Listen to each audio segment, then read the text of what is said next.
Hello. Hello. Hi, Andreas. How you doing? Doing good. How Good. are you and where are you? Because it looks like you're in an enchanted forest. I'm in the yeah, I'm in the caves. I'm in where am I? I'm in south of England, outside of Brighton. What I like about it is that it's by the sea, so you always get a nice kind of breeze and you always have it clears the mind. That's why I like living by the sea. Yeah. Yeah, nice. Especially this time of year when it's starting to turn and get like chilly and moody, right? Yeah, it's starting to get moody. That's right. We're in that sort of time. Yeah, the sun is fading every day a little bit I more. know. Interestingly enough, actually, on the topic of the sun, the in the northern areas, the sun is a feminine quality. So often the sun is always, the moon is female, the sun is male. We have that a lot in Mm, our mythology, but because the sun is it's so rarely seen up there, the when it does come out, it has feminine qualities, life-giving qualities. So it's not as oppressive as the sun would be, in further south. So she gives birth to the sun on the 15th of December.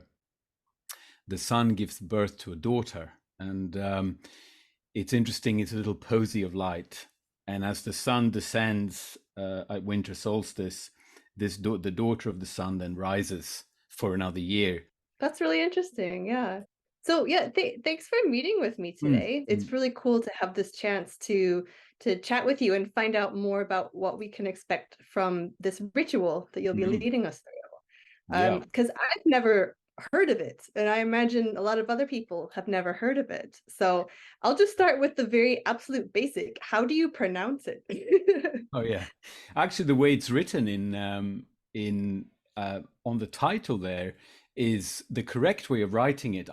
The way I would be pronouncing it is Álfablót, which is the Swedish pronunciation. I think it is actually a rather sad thing that we haven't heard of it. It is something that concerns, I think, for a lot of people who work in the spiritual communities in particular, is how far we have lost our way of ancestry. And it's some question that comes up to me a lot.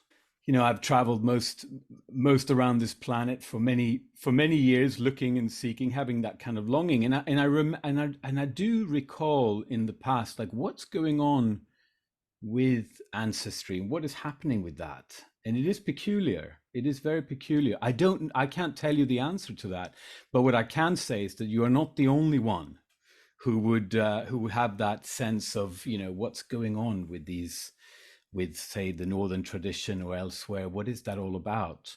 And for many, of course, that is an ancient lineage. This is something that has been practiced throughout time. Like how old is this practice? That's a really good question. We don't know, but the particular Elfblot, or the sacrifices to the elves, or the offerings to the elves, we hear about around the sort of in the written text around the 10th century. That's when we hear about it. So there is we are in luck that there is some written scripts that noted this down and said that this happened. So we know that. And then the question is, what is really an offering and what is a sacrifice? That's obviously a very deep question. But in this case, an elfblot is basically a way of facing your loss. That's really what it is. So in the end of November, the full moon that comes at the end of November is often called the mourning moon, Mm, and the darkest depth moon. So as we go into this season, we move into um, questions which arise of loss and grief. And the Elfblot was performed after the harvest rituals. So it clearly has something else. It's not just a feasting time, it's something else that shows up. And we know, we archaeologists and other academics will agree that the what is an elf is a very ambiguous term, but a beneficial ancestor. So when you bury the king or your queen or a relative, they could have a very benevolent effect on the land. They could become very beneficial, give nourishment and guidance. And often, obviously, in the olden days, the burials were mounds, right? So sitting on, or the elves, or in brackets, the ancestors often lived in the mounds. So that's how we would view it. And some of those ancestors, the bones of those ancestors, you wanted to clap your hands and awaken from time to time and say, we haven't forgotten about you. You are still in our thoughts. And that's where you get into the idea of grief being an appropriate response to loss, because it shows the depth of your love, and also then a relationship to the mound, to the land itself. So the elves were often depicted as living underneath. So they were in the northern culture, elves are often regarded as creatures and beings that live in the chthonic, that live in the underworld or under mounds, but they're also regarded as benevolent ancestors that are there to guide. And they, once in a while, they have to be toasted. Okay, and that's what this is about, right? There's some Yes, if you were to join us, in effect, for people who join, it can. I mean, the question is how. It was a very private ceremony in the olden days that we hear about, because, of course, these things are typically then used where people go into their sense of what they've lost over the years. So they were very private. So in this case, when I come to the college, it will be more an understanding, first of all, of learning about offering and what offering means, understanding the importance of not having forgotten the ancestry, even if it's been a hard road. We all know that. No, there's no one has an ancestry that's easy. So there will be a story, there'll be some music, and there'll also be an appropriate ritual for the time, for the date that we're on. So it's not going to be an entire grief ritual that you would expect in a privacy of someone's family, etc. But it would be something of a glimmer of what an elf blot is. And blot basically means this idea of offering. I mean, you can then ask, what is an offering, or what does it relate? How does it relate? And in the simplest term, is paying back some debt that we have received from the past. So in my tradition, we're not very much fans of the idea of the eternal present, because everything that you are and everything that owed comes from the past, right? So once in a while, you have to acknowledge that and say thank you. You stand, and then you give some kind of repayment of that debt, and that could be either a gift of any sort, or it could be words, or it could be some writing, some music, something like that. It really is obviously the imagination can guide, and the more yeah. elaborate, or it depends from person to person. Some people are, but the Allfather, whose name is Odin, he does say that you shouldn't give too much and you shouldn't give too little. I was just looking at, what people should bring to this. You Hmm. say bring a photo maybe of their ancestors. Yeah, Is or there an anything else? exactly. Well, it doesn't. Photos can be very intense.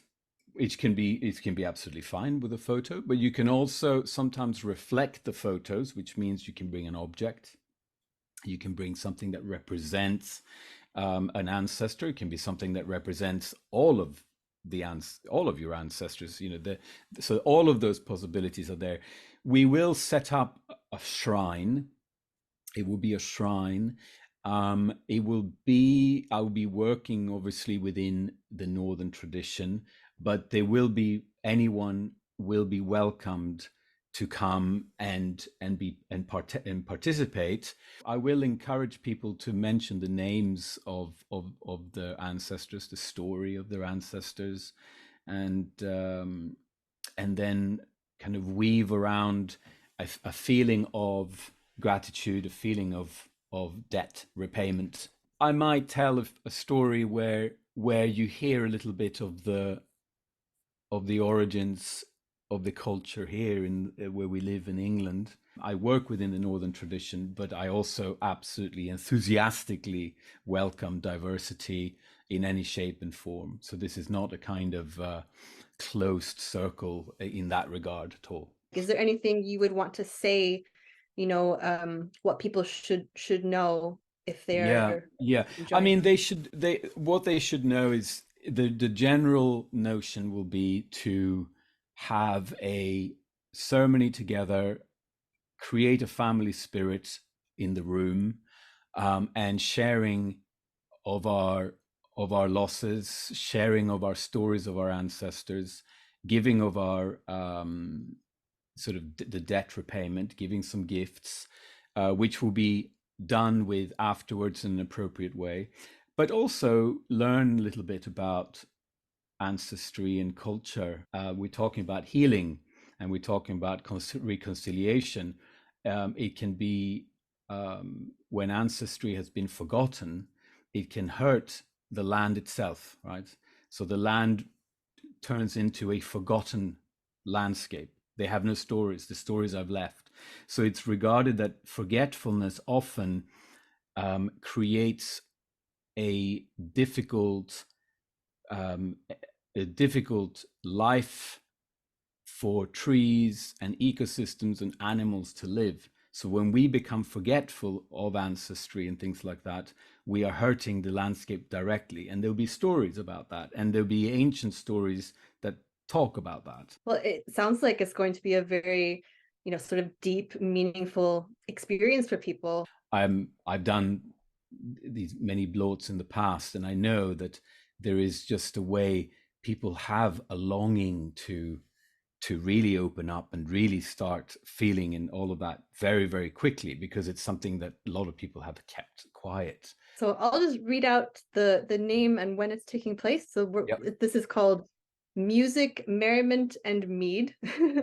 a traditional Álfablót elf ritual Bloat. Yeah. on Wednesday, the 25th of October at the college, 7 That's to right. 9 p.m. Is there anything else you'd like to say or would like people to know? Yes, if alcohol is not, I would bring some mead, but there will also be other ways of blessing the drink. So not to worry if someone for some doesn't want to drink mead, that's not a problem. You're not forced to drink mead. I will have some with me though, but that's all. But we will bless, and we will do what we can to create these acts, to say these words, to be present for that which we have lost, for the ancestors, and we will do our best we can. So there's no pressure, okay? No one's having to sort of act anything, but just to show up and just to partake. Yeah, amazing. It sounds like a wonderful experience. So yeah, we're looking forward to hosting you. This has definitely shed some light for me on what we can expect. So thank you very Yeah, much. thank you.